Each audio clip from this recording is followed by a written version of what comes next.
Hello everyone, welcome on my channel study 100.1 पर। तो आज का हमारा टॉपिक होने वाला है शाहजहां, जो कि मध्यकालीन भारत के इतिहास से रिलेटेड है। ठीक है, तो मुगल वंश या मुगल साम्राज्य में आज हम पढ़ने वाले हैं शाहजहां के बारे में।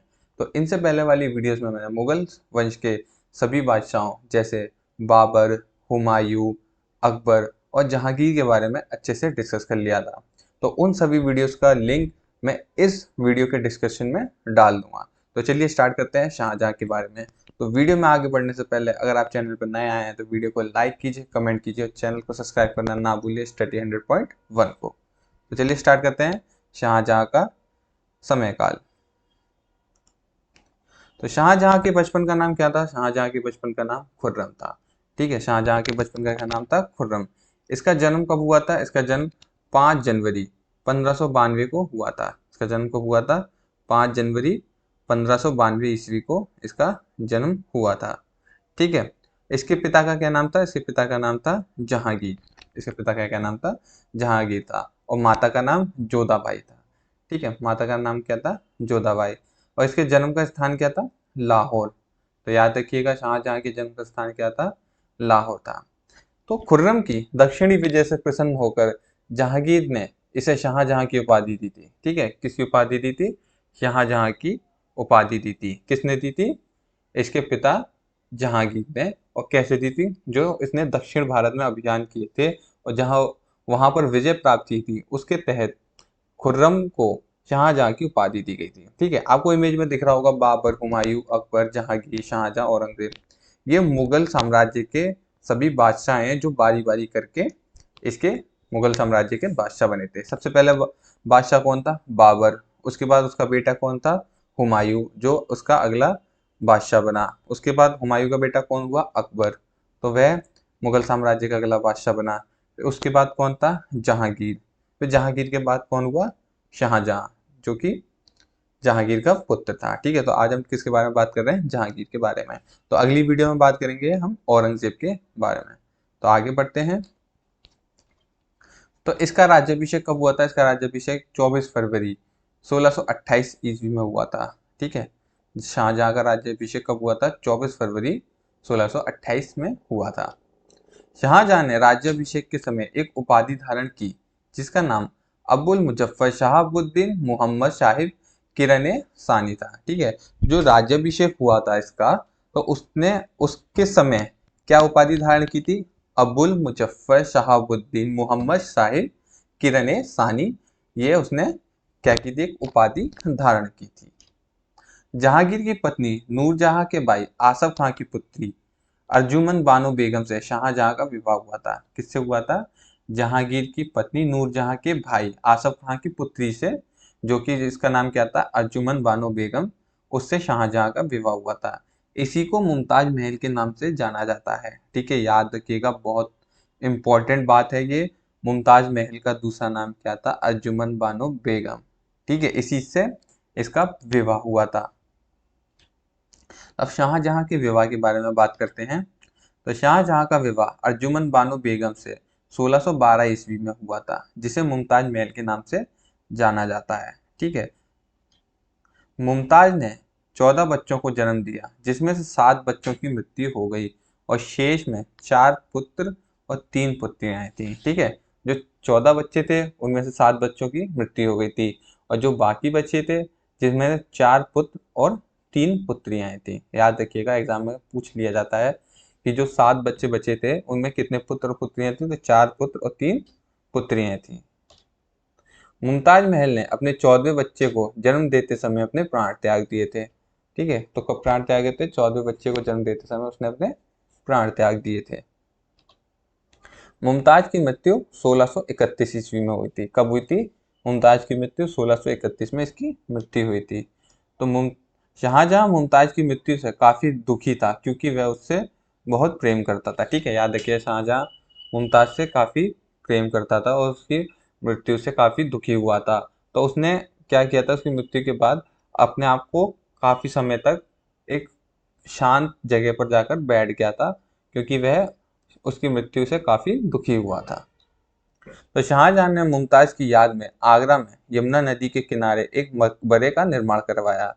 जो ताजमहल के नाम से प्रसिद्ध हुआ। ठीक है, किसका निर्माण करवाया था उसने? मकबरे का निर्माण करवाया, जो कि ताजमहल के नाम से प्रसिद्ध है, जो विश्व विख्यात है।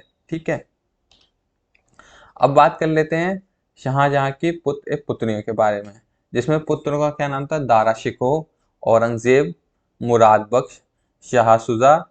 ठीक है, ये तो इसके पुत्र हैं। और पुत्रियां कौन थी? जहां आरा, रोशन आरा और गहन आरा।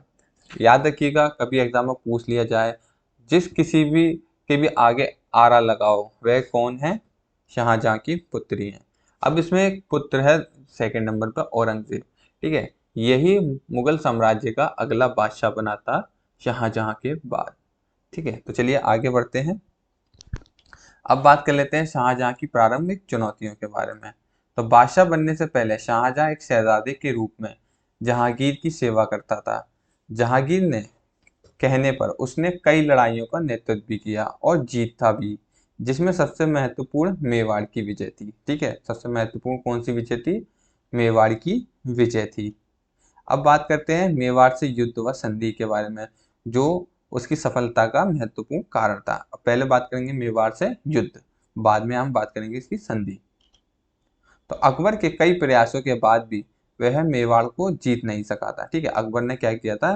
कई बार प्रयास किए थे, वह जीत तो जाता था, लेकिन हाँ, उसे वहां से जाना पड़ता था। ठीक है, तो क्या था, अकबर के कई प्रयासों के बाद भी वह मेवाड़ को नहीं जीत सका। तो जहांगीर ने अपने पिता के समान साम्राज्यवादी नीति का अनुसरण करके मेवाड़ पर अपना अधिकार करना चाहता था। तो शाहजहां का जो रिश्ता है अकबर से, वह क्या था? दादा का रिश्ता था। तो उस वह नहीं जीत पाया। अब वह क्या करना चाहता था कि उसे मुगल साम्राज्य में मिलाना चाहता था। ठीक है, तो जिसके लिए जहांगीर ने अपने पुत्र परवेज को 1608 में मेवाड़ के शासक अमर सिंह को पराजित करने के लिए भेजा। ठीक है, क्या किया उसने?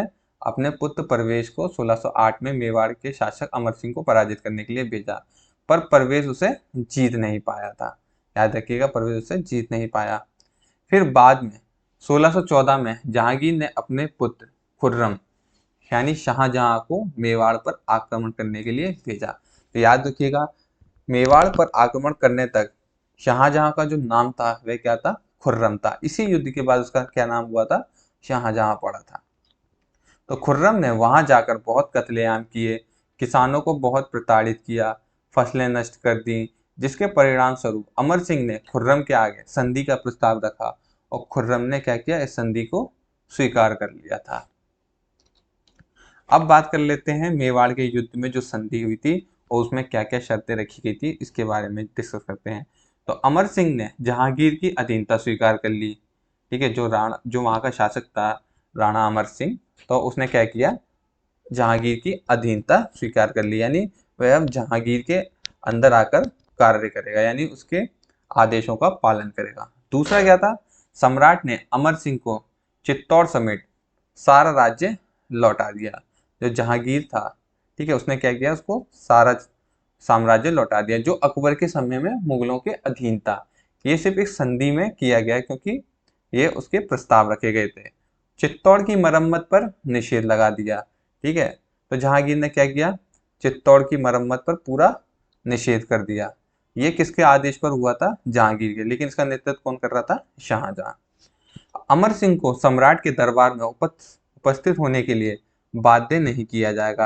अब अमर सिंह ने क्या संधि में अपनी शर्त रखी कि उसे सम्राट के दरबार में उपस्थित होने के लिए बाध्य नहीं किया जाएगा।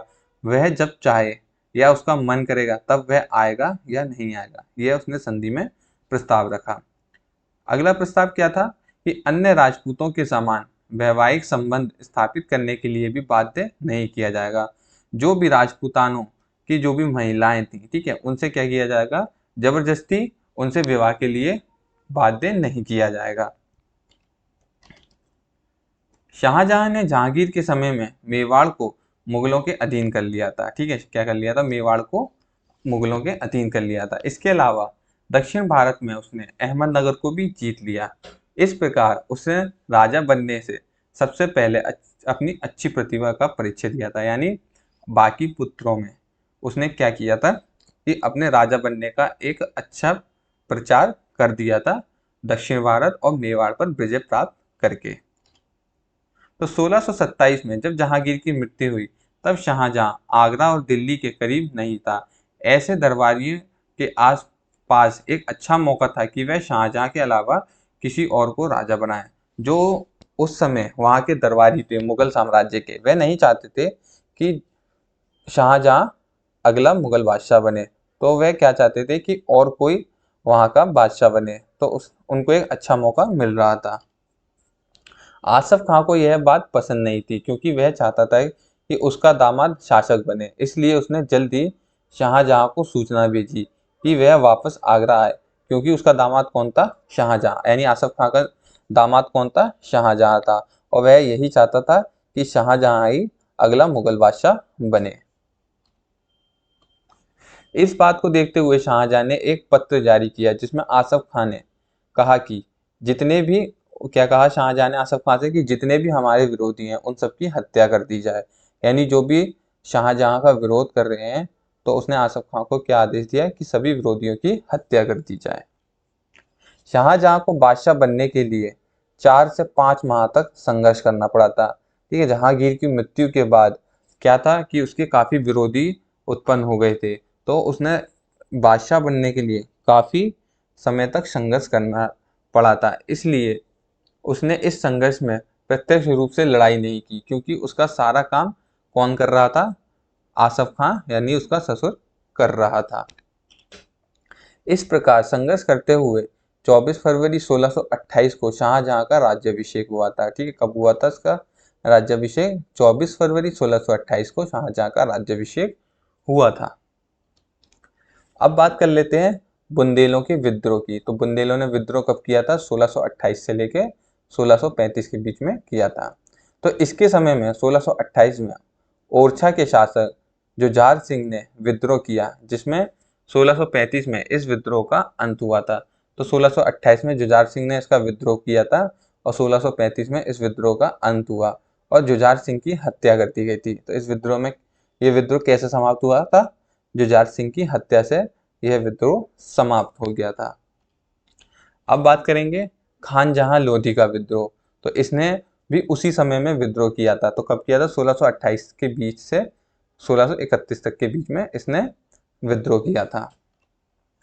तो दक्षिण भारत में खान जहां लोधी एक अफगान सरदार था जो मुगलों के अधीन था। किसके अधीन था? मुगलों के अधीन था। तो शाहजहां के समय में वह विद्रोह घोषित करते हुए अहमदनगर चला गया और वहां जाकर खुद को स्वतंत्र घोषित कर देता है। यानी कहने का मतलब ये है कि खान जहां था वह तो मुगलों के अधीन कार्य करता था, यानी मुगलों का गुलाम था, लेकिन वह कहाँ चला गया? अहमदनगर चला गया। और अहमदनगर जाकर क्या कहता है कि मैं स्वतंत्र हूँ और अहमदनगर पर उसका शासन है। तो ठीक है, आप समझ गए होंगे कि वह अलग से क्या चाहता था कि उसका साम्राज्य हो। तो इसे देखते हुए शाहजहां उसका पीछा करवाता हुआ कई युद्ध लड़े जाते हैं। ठीक है, शाहजहां ने उसका पीछा करा, उसके विरुद्ध कई युद्ध लड़ता है, लेकिन अंत में 1631 में इसे क्या कर दिया जाता है? मृत्यु दंड दे दिया जाता है। तो शाहजहां द्वारा इसे बंदी बनाकर क्या कर लिया जाता है? 1631 में इसे मृत्यु दंड दे दिया जाता है और खान जहां लोधी का विद्रोह समाप्त हो जाता है। अब बात कर लेते हैं पुर्तगालियों के आगमन के बारे में। तो पुर्तगालियों का आगमन कब हुआ था? 1632 में। ठीक है, तो यहीं से एक कहानी शुरू होती है भारत के गुलाम होने की। लगभग इसी को कह सकते हैं कि यहीं से भारत के जो गुलामी का समय था वो एक तरीके से शुरू होना प्रारंभ हो गया था। तो अब बात कर लेंगे पुर्तगालियों के आगमन के बारे में। पुर्तगाली जो भारत में व्यापारिक कंपनियों के रूप में आए थे, वह शाहजहां के समय काफी आतंक मचा रहे थे। जैसे कई क्षेत्रों में मुगल सैनिकों को भगाना, खुद से कर वसूलना और भारतीय महिलाओं से शादी करना और जबरदस्ती उन पर ईसाई धर्म लगाना। अब क्या था? ये आए तो शाहजहां के समय में ही थे। शाहजहां ने क्या कहा था कि इन्हें व्यापार करने के आदेश दिए थे। ठीक है, तो ये लोग क्या करने लगे थे कि धीरे धीरे खुद जो मुगल साम्राज्य के लोग वहां कर वसूला करते थे, तो इन्होंने खुद से कर वसूलना शुरू कर दिया। ठीक है, और भारतीय महिलाओं से शादी करने के लिए जबरदस्ती प्रस्ताव रखने लगे और शादी के बाद क्या करते थे कि ईसाई धर्म लगाना शुरू कर देते, यानी जबरन हर किसी व्यक्ति पर ईसाई धर्म थोपते थे। तो ये क्या था, शाहजहां को काफी बुरा लगता था। ठीक है, तो 1632 में शाहजहां ने बंगाल के सूबेदार कासिम खां को हुगली के पुर्तगाली का दमन करने का आदेश दिया। क्या कहा, हुगली के जो पुर्तगाली थे, यानी हुगली नदी के पास जो भी पुर्तगाली थे उनका दमन करने का आदेश दिया। तो कासिम खां ने हुगली पर आक्रमण करके कई पुर्तगालियों की हत्या की और हजारों को बंदी बना लिया था। ठीक है, कई पुर्तगालियों की हत्या कर दी और बंदी भी बना लिया था। अब बात कर लेते हैं सिख संप्रदाय के विद्रोह के बारे में। तो गुरु हरगोविंद सिंह सिख गुरु अर्जुन देव की हत्या जहांगीर के द्वारा करने के बाद सिखों और मुगलों के बीच संबंध तनावपूर्ण हो जाते हैं, और यह तनाव शाहजहां के समय भी देखने को मिला। जो शाहजहां के पिता थे, क्या नाम थे, जहांगीर। ठीक है, जहांगीर ने क्या किया था कि सिख गुरु अर्जुन देव की हत्या कर दी थी। ठीक है, तो इससे सिखों के मन में क्या था, मुगलों के प्रति काफी विरोध उत्पन्न हो गया था। तो यही विरोध शाहजहां के समय भी देखने को मिला था। ठीक है, तो उस समय हरगोविंद सिखों के गुरु थे जो उस समय मुगलों की बात नहीं मानते थे, जिस कारण मुगलों और सिखों के बीच संघर्ष होता रहता था। इस संघर्ष होने का क्या कारण है, गुरु अर्जुन देव की हत्या करना। ठीक है, जिससे जो अगले गुरु हरगोविंद सिंह हुए थे वह भी मुगलों की बात नहीं मानते थे, वह अपने गुरु अर्जुन देव के राह पर चलने लगे थे। तो यह ऐसे क्षेत्र थे जहां पर शाहजहां को प्रारंभिक संघर्ष का सामना करना पड़ा था। ये यानी ऐसे क्षेत्र थे जहां इसे राजा बनने के बाद काफी संघर्ष करना पड़ा था। अब बात कर लेते हैं साम्राज्य विस्तार के बारे में। तो शाहजहां शासक बनने के बाद सिर्फ इन संघर्षों और विद्रोह में ही व्यस्त नहीं था, बल्कि उसने अपने साम्राज्य को विस्तार देने का प्रयास किया, जिसमें उसने दक्षिण भारत और भारत के उत्तरी पश्चिम सीमा प्रांत पर भी ध्यान दिया था। ठीक है, उत्तरी पश्चिमी सीमा में कौन सा क्षेत्र आ जाता है, काबुल, कश्मीर, गांधार, ये वाला इसका क्षेत्र आ जाता है। और दक्षिण भारत में इसमें कौन सा क्षेत्र आ जाता है, अहमदनगर वाला क्षेत्र आ जाता है, जो कि महाराष्ट्र में पड़ता है। अब बात कर लेते हैं दक्षिण भारत पर विजय के बारे में। इसमें सबसे महत्वपूर्ण कौन सा है, अहमदनगर का अभियान, जहां पर उसने 1629 में चढ़ाई की और बाद में चलकर एक अहमदनगर के शासन को ही अधीनता स्वीकार करने के लिए भी विवश कर दिया। जो अहमदनगर का शासक था उसको भी क्या कर दिया था कि मुगल वंश के अधीन कर लिया था और अहमदनगर को भी जीत लिया था। तो और जीतने के बाद क्या किया था, उसने अपने साम्राज्य में मिला लिया था। तो इसने शहजादे के रूप में भी अहमदनगर पर अभियान किया था। क्या किया था, शहजादे के रूप में अहमदनगर पर अभियान किया था। यह राजा बनने के से पहले ही शहजादे के रूप में अहमदनगर पर अभियान कर चुका था, इसीलिए इसे शाहजहां की उपाधि दी गई थी। अब बात कर लेते हैं दूसरी गोलकुंड और बीजापुर पर अभियान के बारे में। तो गोलकुंड और बीजापुर पर अभियान के दौरान शाहजहां की पत्नी मुमताज, जो अपने 14वें पुत्र को जन्म देते समय उसकी क्या हो गई थी, मृत्यु हो गई थी। इसी कारण वह गोलकुंड और बीजापुर पर ध्यान नहीं दे सका और वापस लौट आया। वापस लौटने का क्या कारण था, क्योंकि वह मुमताज महल से काफी प्रेम करता था, जिस कारण वह वहां युद्ध में ध्यान नहीं दे पाया और वह गोलकुंड और बीजापुर से वापस लौट आया था। अब बात कर लेते हैं शाहजहां द्वारा बनवाए गए अन्य महत्वपूर्ण स्मारकों के बारे में। तो शाहजहां के काल में को स्थापत्य कला का स्वर्ण युग कहा जाता है, क्योंकि इसने कई खूबसूरत इमारतों का निर्माण करवाया था। ठीक है, क्या करवाया था, कई खूबसूरत इमारतों का निर्माण करवाया था, जैसे दिल्ली का लाल किला, जामा मस्जिद, आगरा के लाल किले में मोती मस्जिद और ताजमहल। यह अब याद रखिएगा, ताजमहल यह विश्व प्रसिद्ध इमारतों में से एक है जो कि आगरा में मौजूद है। अब हम थोड़ा सा डिस्कस करेंगे कि ताजमहल का निर्माण कैसे हुआ। जो गोलकुंड और बीजापुर पर अभियान के दौरान मुमताज महल की मृत्यु हुई थी, तो ताजमहल के निर्माण की शुरुआत भी इसी से ही हुई थी, क्योंकि जो शाहजहां था वह अपनी पत्नी से काफी प्रेम करता था, तो उसने उसी की याद में ताजमहल का निर्माण करवाया था। तो हम थोड़ा सा ताजमहल के बारे में डिस्कस कर लेंगे। तो शाहजहां ने ताजमहल अपनी बेगम मुमताज महल की याद में बनवाया था। शाहजहां मुमताज से बहुत प्रेम किया करता था, इसलिए उसने इस मकबरे का निर्माण करवाया था। उस्ताद ईशा ने ताजमहल की रूपरेखा तैयार की थी। किसने इसकी रूपरेखा तैयार की थी? उस्ताद ईशा ने इसकी रूपरेखा तैयार की थी। इसका मुख्य कलाकार कौन था? उस्ताद अहमद लाहौरी इसका मुख्य कलाकार था। तो ताजमहल को बनने में कितना समय लगा था? 22 वर्ष का समय लगा था, और लगभग इसको 22,000 मजदूरों द्वारा और 10,000 हाथियों की मदद से इसको बनवाया गया था। तो इसका निर्माण काल कब से कब तक है? 1631 से 1653 के बीच इसका समय काल था, जिसमें ताजमहल बनकर तैयार हुआ था। इसमें बनाने में कितने मजदूरों की जरूरत पड़ गई थी? लगभग 22,000 मजदूरों की आवश्यकता पड़ गई थी। तो ताजमहल को सफेद संगमरमर से बनवाया गया, जो राजस्थान के मकराना से लाया गया था। कहाँ से लाया गया था? राजस्थान के मकराना से लाया गया था। इसका निर्माण यमुना नदी के तट पर करवाया गया था। कहाँ पर करवाया गया था? यमुना नदी के तट पर करवाया गया था। तो मुमताज महल की कब्र ताजमहल में ही दफन है। कहाँ पर है मुमताज महल की कब्र? ताजमहल के अंदर ही, इसके मकबरे के अंदर है। तो शाहजहां यमुना नदी के दूसरे तट पर एक काले ताजमहल बनवाना चाहता था। क्या करना चाहता था वह? यमुना नदी के दूसरे तट पर यानी ताजमहल के पीछे एक काला ताजमहल बनवाना चाहता था। पर उसका पुत्र औरंगजेब नहीं चाहता था कि वह काला ताजमहल बनवाए, क्योंकि ताजमहल बनवाने में ही शाहजहां पहले से ही काफी दौलत खत्म कर चुका था। वह नहीं चाहता था कि काला ताजमहल बनवाकर वह सब कुछ खत्म कर दे, इसलिए औरंगजेब ने क्या किया था? उसको बंदी बना लिया था। तो ठीक है, अब बंदी बनाकर उसने कहाँ रखा था? उसने आगरा के लाल किले में उसे कैद कर दिया था।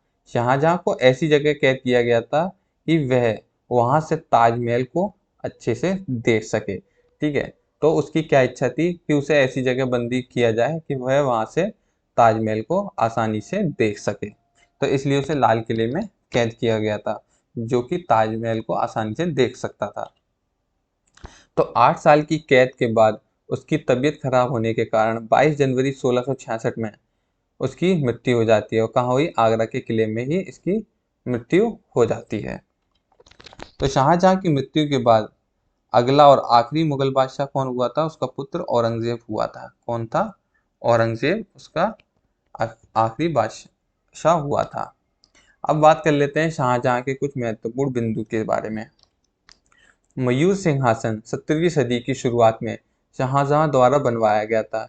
यह भारत में मुगल सम्राटों का आसन था और इसे दिल्ली के लाल किले में दीवाने खास में रखा गया था। ठीक है, तो मयूर सिंहासन कब बनवाया गया था? 17वीं सदी की शुरुआत में शाहजहां द्वारा बनवाया गया था। ठीक है, तो मयूर सिंहासन को सोने और जवाहरात में ढक दिया गया था। उसमें उसके ऊपर जाने के लिए सीढ़ियां भी लगाई गई थी। ठीक है, क्या लगाई गई थी? उसमें सीढ़ियां लगाई गई थी, जिससे चढ़कर वह उस सिंहासन पर बैठा करते थे।